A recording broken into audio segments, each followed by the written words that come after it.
Oh, iyo. Akin dalawa. Dalawa extra rice. Hoo-hoo! Buhay na naman sila, Pujoy! May tuturo nga pala ako sa inyong tip pagkakain kayo din sa may Uncle John's. Bumili kayo ng mantumasiga. Napakasarap na kumbu noon. Yung hindi mo na magagalaw ang gravy. Pero bago yaon, tama nang bumili ng prebibili na inay. Ay siya tardinay, kakain ng madamay. Uhuy! Maulang araw sa inyong lahat. Boss! Uy! Paano yung? Oh! Ito yung hindi naka-helmet. Uy! Nakaapat na gulong tayo ha! Ayaw nga pala. Siyempre, naka-seat belt. Bibili tayo ng gamot ni mother ngayon. Siyempre. Ayan, let's go na! Let's go. Andini na po kami sa may auto supply. Ang kailangan ko nga pala ay panlinis ng throttle body. Ay madumi na ho, medyo namamalag. Ay pakirap na, ay baka tayo matrikan. Aray hong mamura-mura ang aking binilay. Pagkatapos ho nating mamilay, alam nyo na kung anong susunod natin. Akala nyo'y kakain na araw. Hindi pa po, sapagkat bibili pa tayo ng gamot. Ligaya, naula na. Ese settlement nandira resaro bardirire. Boss, mali naman eh. Mali ka. Mali ka. At bibili na naman po kami ng gamot ni Boss Ligaya sa... kay mother. Ito po yan. Muli na naman po kami nagbabalik sa Mercury Drug. Nakakasigurong gamot ay laging bago. Uy, baka naman. Ay, charot lang po, wag muna pala. Pagpasok nga ho namin ugaling haba ho ng pila. Eh di ayaw, nakaraos din. Kinukuha na po ni ate ang aming gamot. Ipipila pa po yun sa cashier. Tamang likot muna. Ako nang bumili para sa aking anak. Wala ka pang anak Ay, wala pag. Hindi, kala ko. Wala ka pang anak. Kala ko meron na. Kala ko meron na. Isa nabibilang ko na ng isang garden. Junior plus 1, 2, 3. Wala ka pa nga nagagawa. 1-year-old na oh.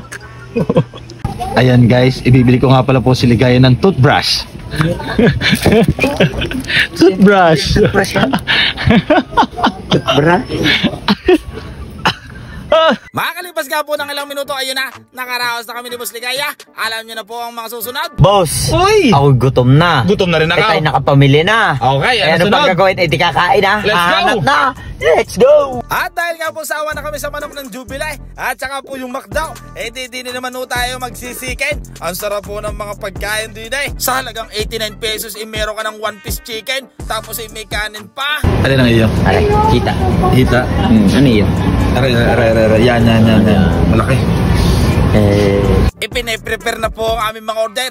Tig 1-piece chicken po kami ni Ligaya. Uy, shoutout nga po pala kay ate. Nanonood daw sa aming video. Ay siya, ito na, kakain na. Boss, may kulang. Extra rice. Oh, iya. Akin dalawa. Dalawa extra rice. Pag order nga pala kayo din sa may Uncle John's, bumili ka ng mangtumasiga, pihong sipa, agad ang iyong usaw. Ang sarap naman ang combo. First bite? Siyempre, tayo pagod boss, bumili tayo ng gamot. Net Arman. Siyempre, first bite mo. First bite, boy.